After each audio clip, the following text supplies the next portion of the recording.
Stop for a second. Think about the last time you were too kind. The time you said yes when everything in you wanted to say no. The moment you gave more than you could afford, emotionally, mentally, or even financially. And ask yourself this: did it really protect you? We're taught from childhood that goodness is armor, that kindness keeps us safe, that generosity builds loyalty, that honesty earns respect. But what if that's not just wrong? What if it's dangerous? History is filled with good people who were crushed, overlooked, betrayed, and quietly erased. Not because they were evil, not because they were foolish, but because they were good in the wrong way. Niccolo Machiavelli noticed this centuries ago. He watched kind leaders fall. He watched generous people get devoured by those they helped. And he wrote down a truth most people still refuse to face. This video isn't about becoming cruel. It's about surviving with your soul intact. Because in a world full of wolves, blind goodness doesn't make you noble. It makes you prey. The shocking cost of goodness. If this already made you pause, even just a little, do me a favor. Hit like so this message reaches the right people. Subscribe if you enjoy psychology that actually challenges the way you see the world. And if someone you know is constantly taken advantage of for being too nice, share this with them. It might change how they protect themselves. From the moment we're old enough to understand stories, we're handed a script about how the world works. Be good, and good things will happen to you. Be kind, and people will protect you. Be generous, and loyalty will follow. It's a comforting narrative, almost fairy tale-like, and that's exactly why it's so dangerous. Because real life doesn't reward goodness the way children's stories promise. In reality, goodness often functions like a bright light in the dark. It doesn't scare predators away, it attracts them. The problem isn't that being good is wrong. The problem is that we're taught to be good without conditions, without boundaries, and without strategy. Society quietly praises self-sacrifice, even when it destroys the person doing the sacrificing. We clap for the employee who always stays late, the friend who always shows up, the family member who never says no. But notice something unsettling. Those people are rarely protected. They're used. Over time, their kindness stops looking like virtue and starts looking like availability, predictability, weakness. And once people learn you will always choose goodness over self-preservation, they stop seeing you as moral and start seeing you as safe to exploit. This is the lie Machiavelli observed centuries ago while watching kind rulers lose their kingdoms and generous leaders get betrayed by the very people they uplifted. He didn't conclude that goodness was evil. He concluded that unprotected goodness is fragile. What makes this lie so powerful is that it feels moral. Questioning it feels uncomfortable, even wrong. After all, who wants to believe that kindness doesn't protect you, that honesty doesn't guarantee respect? But psychology and history tell a colder story. Humans don't reward intentions. They respond to incentives and power dynamics. When goodness costs you nothing, it's admired. When it costs you something, it's tested. And when it costs you everything, it's forgotten. This is where most people get trapped. They believe goodness is a shield, when in reality it's more like an open door. Machiavelli warned that the world is not built for saints. It's built for those who understand human nature as it actually is, not as we wish it were. And human nature adapts quickly. We normalize what's repeated. We expect what's consistent. The more you give freely, the more your giving becomes invisible. That doesn't make people evil. It makes them human. But if you refuse to see this, you end up living by rules no one else is following. That's why this chapter matters. Because once you understand that goodness alone doesn't keep you safe, you unlock a far more powerful idea. Goodness must be defended, directed, and sometimes withheld to survive. And that realization changes everything that comes next. Here's the uncomfortable shift most people never notice. Kindness doesn't stay kindness forever. Once it becomes consistent, it becomes predictable. And predictability, in human psychology, is rarely respected. It's assessed. When people learn that you will always forgive, always help, always bend, they don't think, "What a good person." They think, "This person is safe to push." Not because they're villains, but because the brain is wired to test boundaries the same way water tests cracks in a dam. If there's no resistance, pressure increases. That's how the nicest person in the room quietly becomes the doormat. The coworker everyone dumps work on. The friend who always pays. The one who's called only when something is needed. Kindness, when unlimited, stops being seen as strength and starts being interpreted as a lack of leverage. Machiavelli captured this brutally well when he warned that a lion without cunning falls into traps, and a fox without strength gets devoured. Pure softness doesn't protect you, it exposes you. What makes this especially dangerous is that the transition is subtle. No one announces, "I'm about to stop respecting you." It happens silently. Requests turn into expectations. Gratitude turns into entitlement. And the moment you finally say no, just once, you're no longer kind, you're difficult. This is the psychological tax of unguarded goodness. The world begins to measure you not by your character, but by your compliance. And compliance never earns respect. It only invites more demands. Strong boundaries, on the other hand, recalibrate perception instantly. They introduce uncertainty, and uncertainty restores value. People don't need you to be cruel to respect you. They need to know you can say no and will protect yourself. That's the paradox most people miss. Real kindness doesn't disappear when you add strength to it. It becomes credible. Because goodness without the ability to withdraw is not generosity. It's exposure. Generosity feels powerful in the beginning. People smile more. They praise you. They talk about how lucky others are to have you. And for a while, it feels like proof that being giving works. But slowly, almost invisibly, the emotional math changes. What once felt like a gift starts feeling like a guarantee. The first favor earns gratitude. The fifth earns expectation. The 10th earns silence. This is the generosity trap. The more you give without limits, the less your giving is perceived as valuable. Human psychology adapts quickly to positive treatment. We normalize it. We recalibrate our baseline. What used to feel special becomes just how things are. And once generosity becomes the norm, its absence feels like a violation. Suddenly, the story flips. You're no longer the generous one. You're the one who changed, the one who withdrew, the one who disappointed. Machiavelli understood this dynamic intuitively. Abundance cheapens value, while scarcity restores it. When generosity is constant, it loses its emotional weight. It stops creating loyalty and starts creating dependency. This is why unchecked generosity often ends in resentment on both sides. The giver feels drained and unseen. The receiver feels entitled and, paradoxically, dissatisfied. Because dependency doesn't feel good to either party. It erodes respect. It removes agency. And worst of all, it turns kindness into a transaction no one agreed to consciously. The real danger isn't that people stop appreciating you. It's that they stop seeing you as someone with limits. And once your limits disappear, so does your leverage. Strategic generosity works differently. It's intentional. It's paced. It's memorable because it's not automatic.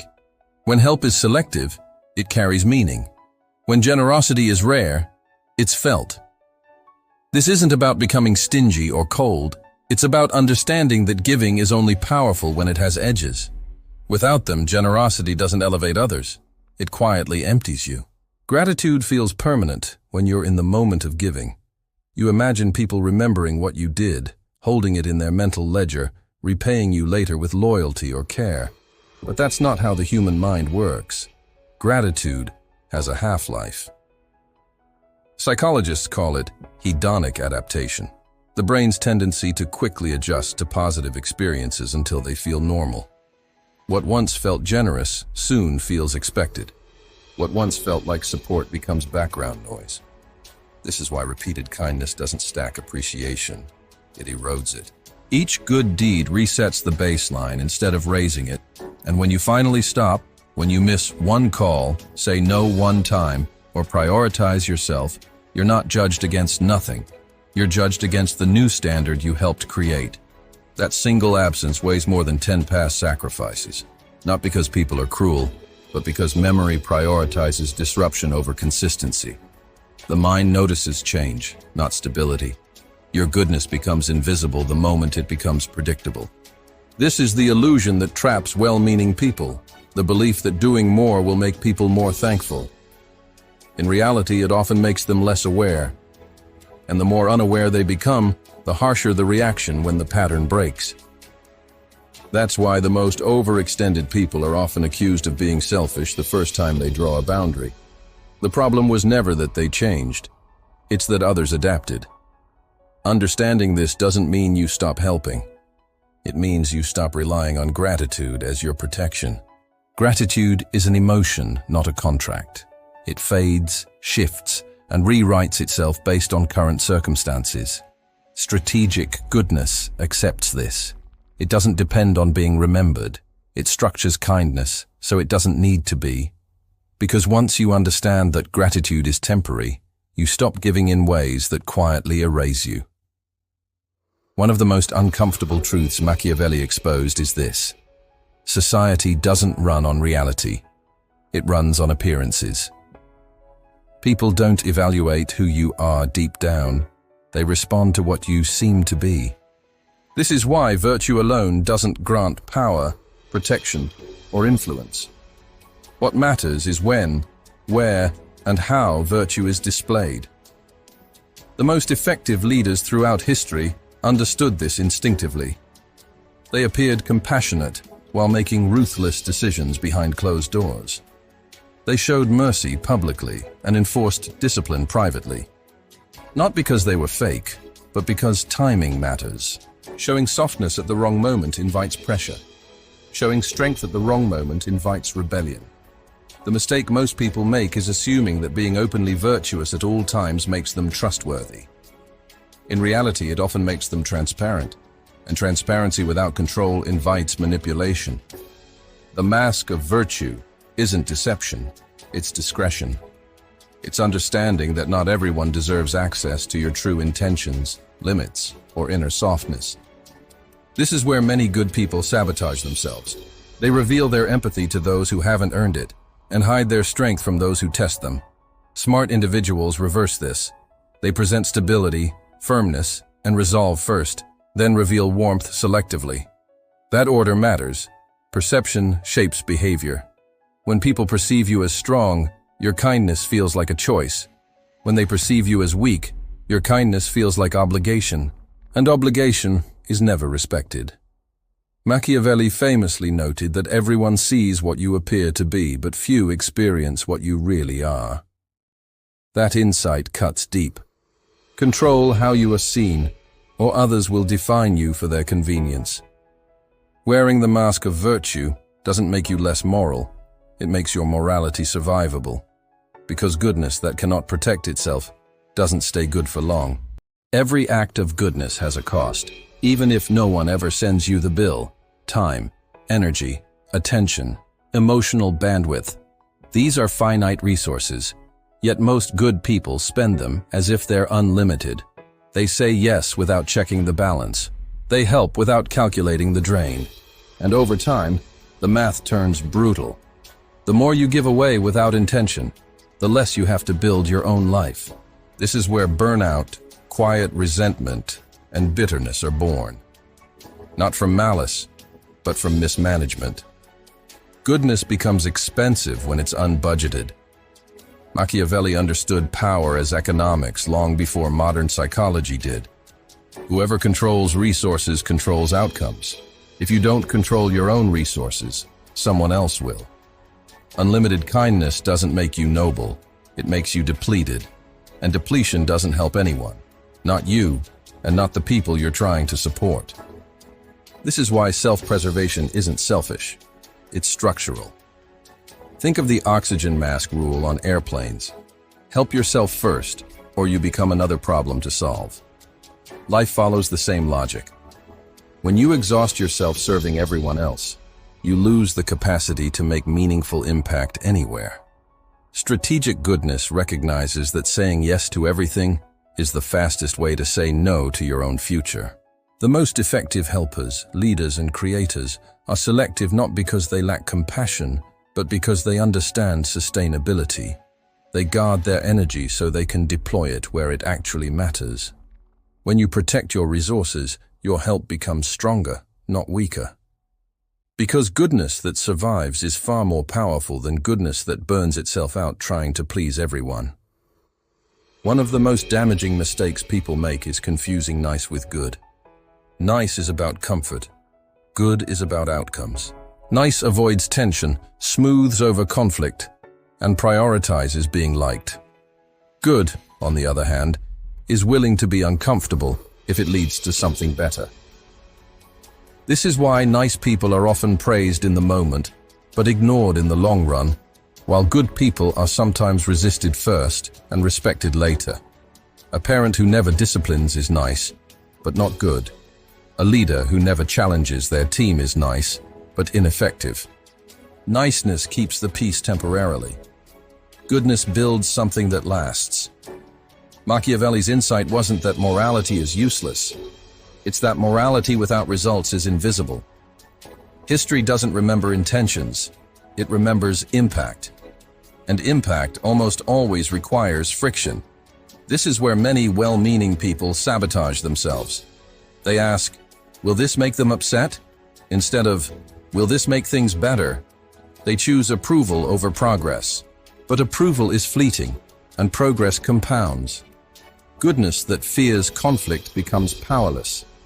Real goodness has teeth. It can say no, set limits, and enforce standards without apology. That doesn't make it cruel. It makes it effective. The world doesn't suffer from a lack of nice people. It suffers from a lack of people willing to do the hard, often unpopular work of creating change. Once you separate being liked from being effective, your goodness stops being fragile and starts becoming something that actually shapes the world. Once you let go of the idea that goodness must be constant to be real, a different approach becomes possible, one that's quieter, sharper, and far more powerful. Strategic goodness isn't about giving less. It's about giving on purpose. It means choosing when to help, who to help, and how much to give, so your actions actually change outcomes instead of feeding patterns. Think of goodness like medicine. The right dose can heal, but too much, administered blindly, can cause harm. Machiavelli believed virtue should be used the same way a skilled general uses resources, sparingly, intentionally, and at decisive moments. When your kindness is selective, it carries weight. When your generosity isn't guaranteed, it's remembered. And when your mercy isn't automatic, it commands respect. This kind of goodness doesn't announce itself. It doesn't seek applause. It works quietly, shaping behavior instead of inviting dependence. What makes strategic goodness so effective is that it aligns compassion with reality. You stop trying to save everyone and start making meaningful differences where it counts. Instead of helping many people a little, you help the right people deeply. Instead of saying yes reflexively, you say yes decisively. This shifts how others perceive you. Your help stops feeling like entitlement and starts feeling like privilege. And you regain something most good. People lose early on. Leverage. Strategic goodness allows you to remain ethical without becoming vulnerable, caring without becoming expendable.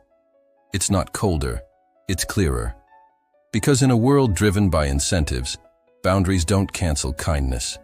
They make it possible for kindness to survive long enough to matter. There's a hard truth most people avoid because it feels selfish at first glance. You cannot leave a meaningful legacy if you don't survive long enough to create one. History doesn't honor those who meant well but burned out early. It remembers those who endured. And endurance requires more than goodness. It requires strength, strategy, and self-protection. The kindest people in the world are useless to others if they're crushed, silenced, or drained into irrelevance. Machiavelli saw this clearly. He understood that survival is not the opposite of morality, it's the prerequisite for it. You can't protect others if you can't protect yourself. You can't give if you've already given everything away. Yet many people are taught to view self-preservation as betrayal, as if drawing boundaries means abandoning virtue. In reality, it's the opposite. Preserving yourself is how you preserve your ability to do good over time. This reframes legacy entirely. Legacy isn't built on how agreeable you were. It's built on what remained after you. The people who change the world aren't the most accommodating, they're the most resilient. They know when to step back, when to harden, and when to conserve energy for the long game. Survival allows impact to compound. Without it, even the purest intentions evaporate. Strategic goodness accepts that being strong first isn't selfish, it's responsible. Because strength gives you the option to be good when it matters most. Weakness removes that choice entirely. And a goodness that depends on weakness doesn't uplift the world. It quietly disappears from it. Everything leads to this point. Goodness is not your weakness, but only if you stop treating it like an open wound. Blind goodness drains you, exposes you, and hands control to people who never earned it. Strategic goodness does the opposite. It concentrates your energy. It sharpens your impact. It turns kindness from something people take for granted into something people respect. When you choose when to give, instead of giving by default, your actions regain meaning. When you set boundaries, your yes becomes powerful again. And when you stop needing to be seen as good, you finally gain the freedom to do good. Machiavelli's hidden truth was never about cruelty. It was about realism. He understood that virtue without leverage collapses under pressure. But virtue paired with strength, that endures. That shapes outcomes.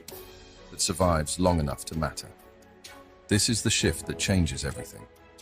You no longer ask, how can I be good to everyone? You ask, how can I be effective without losing myself? And that question produces a different life. One where your generosity doesn't empty you. Where your kindness isn't mistaken for compliance. Where your values are protected, not exploited. Turning goodness into power doesn't require abandoning your morals. It requires defending them. Because in the end, goodness that cannot stand its ground doesn't elevate the world. It disappears inside it. But goodness that is deliberate, bounded, and strong, that becomes influence. That becomes legacy. And that is the kind of goodness that actually changes things.